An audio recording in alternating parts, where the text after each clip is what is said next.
India की space agency Indian Space Research Organisation ने कीर्तिमान स्थापित किया है और आज इसरो ने खुद का और पूरे देश का नाम इतिहास के पन्नों में दर्ज कराया है।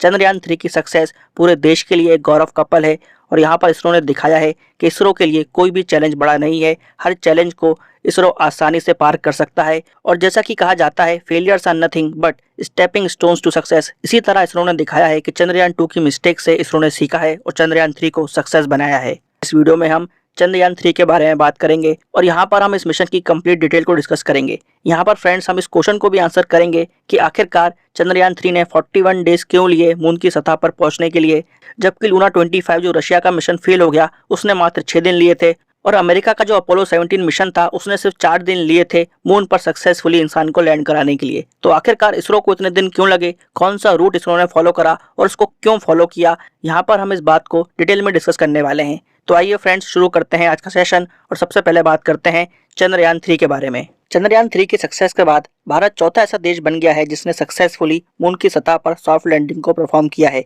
भारत से पहले यूनाइटेड स्टेट्स ने, सोवियत यूनियन ने और चाइना ने सक्सेसफुली मून की सतह पर सॉफ्ट लैंडिंग को परफॉर्म किया था और इस लैंडिंग के साथ भारत पहला ऐसा देश बन गया है जिसने मून के साउथ पोल के इतने करीब लैंडिंग करी है और ये इसरो के लिए बहुत ही इनक्रेडिबल अचीवमेंट है। चंद्रयान 3 भारत का तीसरा मून मिशन था और ये चंद्रयान 2 का फॉलो अप मिशन था। चंद्रयान 3 को 14 जुलाई 2023 को लॉन्च व्हीकल मार्क 3 LVM-3, जिसको हम GSLV मार्क 3 के नाम से जानते थे पहले, उससे लॉन्च किया गया। इसको लॉन्च किया गया था स्पेस सेंटर श्रीहरिकोटा, आंध्र प्रदेश से। यहाँ पर अगर हम लॉन्च व्हीकल की बात करें, लॉन्च व्हीकल मार्क 3, तो ये एक 3 stage medium lift launch vehicle है जिसको डेवलप इसरो द्वारा ही किया गया है और LVM मार्क 3 के अंदर हमको क्रायोजेनिक इंजन देखने को मिलता है। चंद्रयान 3 के ऑब्जेक्टिव की बात करें तो यहाँ पर चंद्रयान 3 का ये ऑब्जेक्टिव है कि वो यहाँ पर सेफली सॉफ्ट लैंडिंग को मून की सतह पर परफॉर्म कर पाए। इसी के साथ यहाँ पर जो रोवर गया है, प्रज्ञान रोवर, उसको सही तरह से मून के सरफेस पर मूव कराया जा सके और यहाँ पर इन सीटू साइंटिफिक एक्सपेरिमेंट्स को परफॉर्म किया जा सके। ये ऑब्जेक्टिव है चंद्रयान 3 के। चंद्रयान 3 की मिशन लाइफ की बात करें तो लैंडर और रोवर की यहाँ पर मिशन लाइफ है 1 लूनार डे। इसको अगर हम अर्थ डेज से कंपेयर करते हैं तो अप्रोक्सीमेटली 14 अर्थ डेज तक इसकी लाइफ रहेगी, क्योंकि यहाँ पर विक्रम और प्रज्ञान में जो डिवाइसेस लगाई गई हैं वो सोलर एनर्जी को यूज करेंगी। इसी वजह से लैंडर और रोवर की मिशन लाइफ यहाँ पर 14 डेज है। आइए अब हम चंद्रयान 3 के रूट को समझने की कोशिश करते हैं और जानते हैं कि किस तरह से, किस रूट को फॉलो करके चंद्रयान 3 मून की सतह तक पहुंचा।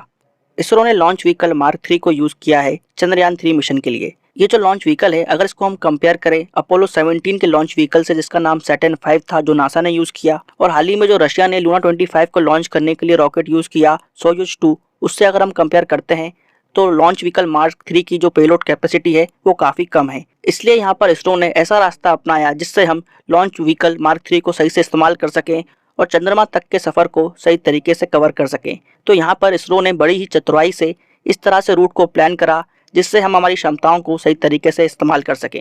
आइए इसको समझते हैं। इसरो यहाँ पर जानता था कि लॉन्च व्हीकल मार्क 3 की क्या क्षमताएं हैं, क्या लिमिटेशंस हैं। इसलिए यहाँ पर इसरो ने अर्थ की ग्रेविटेशन फील्ड को और मून की ग्रेविटेशन फील्ड को यूज करने की कोशिश करी जिससे हम चंद्रयान 3 को सही तरीके से मून तक पहुंचा पाए। जब भी हम किसी भी ऑब्जेक्ट को अर्थ की ग्रेविटेशनल फील्ड से बाहर निकालने की कोशिश करेंगे तो हमको एस्केप वेलोसिटी को अचीव करना पड़ेगा और वो एस्केप वेलोसिटी है 11.2 किलोमीटर पर सेकेंड। तो इतनी स्पीड को अचीव करने के लिए यहाँ पर इसरो ने अर्थ की ग्रेविटेशनल फील्ड को ही यूज किया और आइए देखते हैं कि इसरो ने इसको किस तरह से अचीव किया। यहाँ पर लॉन्च व्हीकल मार्क 3 ने चंद्रयान 3 को इंजेक्शन ऑर्बिट में छोड़ दिया, जिसके बाद यहाँ पर चंद्रयान 3 अर्थ की ग्रेविटेशनल फोर्स के जरिए एक एलिप्टिकल ऑर्बिट में अर्थ के चक्कर लगाने लगा। यहाँ पर चंद्रयान 3 ने इस तरह से अर्थ के एलिप्टिकल ऑर्बिट में चक्कर लगाए कि हर टाइम हम देखते हैं कि वो एलिप्स का जो रेडियस है वो बढ़ता चला जाता है और ऑर्बिट बढ़ता चला जाता है। यहाँ पर इसरो ने बहुत इंटेलिजेंटली कि हर बार एलिप्स का जो रेडियस है वो बढ़े। जब भी यहाँ पर चंद्रयान 3 पेरिजी पॉइंट्स पर आता था तो यहाँ पर इसरो इंजन को फायर कर देता था जिससे उसकी स्पीड बढ़ जाती थी और इस तरह से एलिप्स का जो ऑर्बिट है वो हर बार बढ़ जाता था। इस तरह से चंद्रयान 3 ने एस्केप वेलोसिटी को अचीव किया और अर्थ की ग्रेविटेशनल फील्ड से वो बाहर चला गया और जैसे ही यहाँ पर चंद्रयान 3 अर्थ के ग्रेविटेशनल पुल से बाहर जाता है वो लूनार ट्रांसफर ट्रेजेक्ट्री में चला जाता है। यहाँ पर अब चंद्रयान 3 मून के ग्रेविटेशनल पुल के अंतर्गत आ गया है और अब वो मून की तरफ खिंचा चला जाता है, जिसके बाद चंद्रयान 3 लूनार ऑर्बिट के अंदर एंटर करता है। यहाँ पर भी लूनार ऑर्बिट में चंद्रयान 3 एलिप्टिकल पाथ में ट्रेवल करता है। बस यहाँ पर अंतर इतना है कि अर्थ में एलिप्टिकल ऑर्बिट की रेडियस बढ़ती जाती है और मून पर हम देखेंगे कि एलिप्टिकल ऑर्बिट की जो रेडियस है वो धीरे धीरे कम होती रहती है, क्योंकि यहाँ पर चंद्रयान 3 की स्पीड को स्लो करना है ताकि सॉफ्ट लैंडिंग को पॉसिबल बनाया जा सके। तो यहाँ पर जब भी पेरिजी पॉइंट पर चंद्रयान 3 आएगा उसकी स्पीड स्लो की जाएगी ताकि धीरे धीरे वो छोटे छोटे एलिप्टिकल ऑर्बिट्स बनाए और चंद्रयान 3 की स्पीड को यहाँ पर स्लो किया जा सके। और जैसे ही यहाँ पर प्रोपल्शन मॉड्यूल मून की सतह से 100 किलोमीटर ऊपर होता है वो यहाँ पर लैंडर को और रोवर को रिलीज कर देता है, जिसके बाद लैंडर यहाँ पर एक सर्कुलर पाथ बनाकर धीरे धीरे मून की सतह की तरफ जाएगा और लैंडर पर थ्रस्टर्स इंस्टॉल किए गए हैं जो लैंडर की स्पीड को स्लो करते हैं जिससे सॉफ्ट लैंडिंग को पॉसिबल बनाया जा सके। तो इस तरह से इसरो ने बड़ी ही चतुराई से अपनी क्षमताओं का सही इस्तेमाल करते हुए मून पर सॉफ्ट लैंडिंग को परफॉर्म किया। इस मिशन में हम देखते हैं कि भारत ने एक लैंडर जिसका नाम विक्रम है और रोवर जिसका नाम प्रज्ञान है उसको इस मिशन में भेजा है।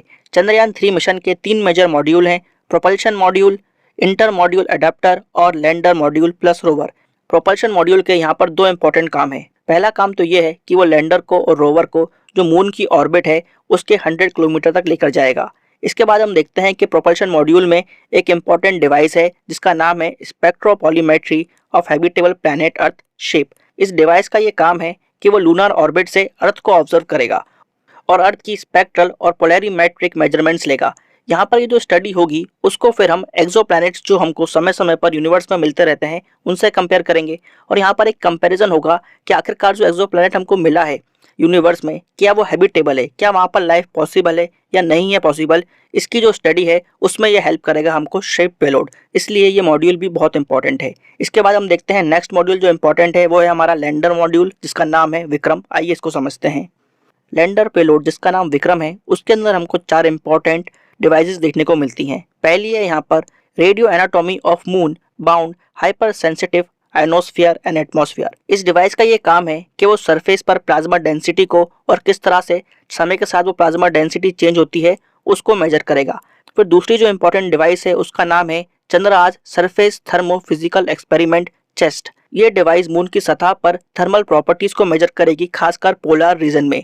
इसके बाद तीसरी डिवाइस है instrument for lunar seismic activity ILSA। इसका काम है कि वो मून की सतह पर भूकंप यानी कि सीज्मिक एक्टिविटीज को मेजर करे। फिर चौथी डिवाइस है laser retro reflector array LRA। ये डिवाइस यहाँ पर मून डायनामिक्स को स्टडी करेगी और ये डिवाइस विक्रम मॉड्यूल में नासा की तरफ से लगाई गई है। तो ये सभी इंपॉर्टेंट काम यहाँ पर लैंडर मॉड्यूल विक्रम करेगा। आइए बात करते हैं अब रोवर की जिसका नाम है प्रज्ञान। प्रज्ञान रोवर के अंदर हमको 2 इंपॉर्टेंट डिवाइसेस देखने को मिलती हैं। पहली है लेजर इंड्यूस्ड ब्रेकडाउन स्पेक्ट्रोस्कोप। इस डिवाइस के जरिए हम चांद की सतह को समझने की कोशिश करेंगे, उसका केमिकल कॉम्पोजिशन क्या है, कौन कौन से एलिमेंट्स चांद की सतह पर हमको मिल सकते हैं, इसकी स्टडी यहाँ पर LIBS करने वाला है। फिर दूसरी डिवाइस है यहाँ पर अल्फा पार्टिकल एक्सरे स्पेक्ट्रोमीटर। ये डिवाइस यहाँ पर चांद की मिट्टी और चांद पर जो हमको रॉक्स देखने को मिलेंगी उसकी एलिमेंटल कंपोजिशन को स्टडी करेगा, जैसे कि magnesium, aluminium, silicon, potassium, calcium, titanium और आयरन। यहाँ पर देखा जाएगा कि चांद की मिट्टी और रॉक्स में हमको कौन कौन से एलिमेंट्स मिलते हैं। तो फ्रेंड्स ये थी चंद्रयान 3 के बारे में कंप्लीट इन्फॉर्मेशन। यहाँ पर हमने देखा कि इसरो ने किस तरह से सक्सेसफुली मून की सतह पर लैंडिंग करी और इस लैंडिंग के साथ भारत पहला ऐसा देश बन गया है जिसने मून के साउथ पोल पर सक्सेसफुली लैंडिंग की है। आई होप आपको ये वीडियो इन्फॉर्मेटिव लगा होगा। ऐसे और वीडियोस देखने के लिए इस वीडियो को लाइक करना और शेयर करना ना भूलें। अगर आपने हमारे चैनल को सब्सक्राइब नहीं किया है तो हमारे चैनल को भी सब्सक्राइब जरूर करें। मिलते हैं फ्रेंड्स नेक्स्ट वीडियो में, तब तक के लिए bye bye and take care.